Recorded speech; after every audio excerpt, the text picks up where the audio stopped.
ഇന്ന് കൈവെട്ട് കേസിലെ പ്രധാന പ്രതി സവാദ് NIA പിടികൂടുമ്പോൾ വളരെ യാദൃശികമായ ഒരു സംഭവം കൂടി ഓർമ്മിപ്പിക്കാൻ ആഗ്രഹിക്കുന്നു, ഇല്ലെങ്കിൽ ഞാൻ ഓർത്തെടുക്കാൻ ആഗ്രഹിക്കുന്നു. ഇന്നലെ ഒരു ഉദ്യോഗസ്ഥനുമായി സംസാരിക്കുമ്പോൾ പോപ്പുലർ ഫ്രണ്ടിന്റെ നിരോധനത്തെക്കുറിച്ച് സംസാരിച്ചപ്പോൾ അദ്ദേഹം പറഞ്ഞത് തുടങ്ങിയിട്ടല്ലേ ഉള്ളൂ, അവർ അകത്തു പോയതുകൊണ്ട് നിരോധനം പൂർത്തിയാകുന്നില്ല, അവരുമായി ബന്ധപ്പെട്ട ഓരോ കണ്ണികളും അന്വേഷണ ഏജൻസികൾ പരിശോധിച്ച് വരികയാണ്, അതിനുള്ള അന്വേഷണത്തിലാണ് എന്ന് പറയുന്നു. നമുക്കറിയാം, സമീപകാലത്ത് ഒരു ചാനലിന്റെ ലൈസൻസിന്റെ കൈമാറ്റം പുതുക്കി കൊടുത്തില്ല, അതിന്റെ പിന്നിലും പോപ്പുലർ ഫ്രണ്ട് തന്നെയാണ് എന്ന ഒരു വാർത്ത വന്നിരുന്നു, സ്ഥിരീകരണം വന്നിരുന്നു.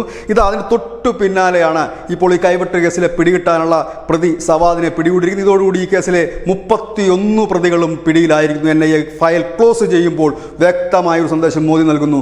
പോപ്പുലർ ഫ്രണ്ടല്ല, ഏത് ഫ്രണ്ടിനും ഈ രാജ്യത്ത് കിടന്ന് പൊളച്ച് ഈ രാജ്യത്തെ നശിപ്പിക്കാൻ കഴിയില്ല എന്ന വ്യക്തമായ സന്ദേശം. ആക്രമണം നടത്തി ഒളിവിൽ പോയവരെല്ലാം ഇതിന് ഒരു സൂചനയായി തന്നെ കാണണം. ഇന്നല്ലെങ്കിൽ നാളെ പൊക്കുക തന്നെ ചെയ്യുമെന്നൊരു വ്യക്തമായ സന്ദേശം. 13 വർഷം പോപ്പുലർ ഫ്രണ്ട് അവരുടെ സ്ട്രോങ് ഹോൾഡ് ഏരിയയിൽ അല്ലെങ്കിൽ അവരുടെ രഹസ്യ അറകളിൽ സൂക്ഷിച്ചിരുന്ന അവരുടെ ഒരു വലിയ കില്ലർ, അന്തർദേശീയ തലത്തിൽ തന്നെ ശ്രദ്ധേയനായ ഒരു ഭീകരനെയാണ് ഇന്ന് NIA പൊക്കുന്നത്. അതോട് ക്ലോസ് ചെയ്യുന്നു. ഈ ഒരു ഫയൽ ക്ലോസ് ചെയ്യുമ്പോൾ മറ്റനവധി ഫയലുകൾ തുറക്കുകയാണ്. വ്യക്തമായ സന്ദേശം, ഈ രാജ്യത്തിന് പോപ്പുലർ ഫ്രണ്ട് എന്നല്ല ഒരു ഫ്രണ്ടും തലപൊക്കില്ല, അങ്ങനെ പൊക്കുന്നവർക്ക് ഗതി ഇത് തന്നെയാണ് എന്നുള്ളത് തന്നെയാണ്.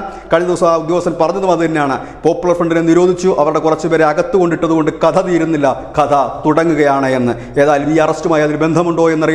ചിലപ്പോൾ സാദൃശ്യങ്ങൾ യാദൃശികമാകാൻ. News desk, news India Malayalam.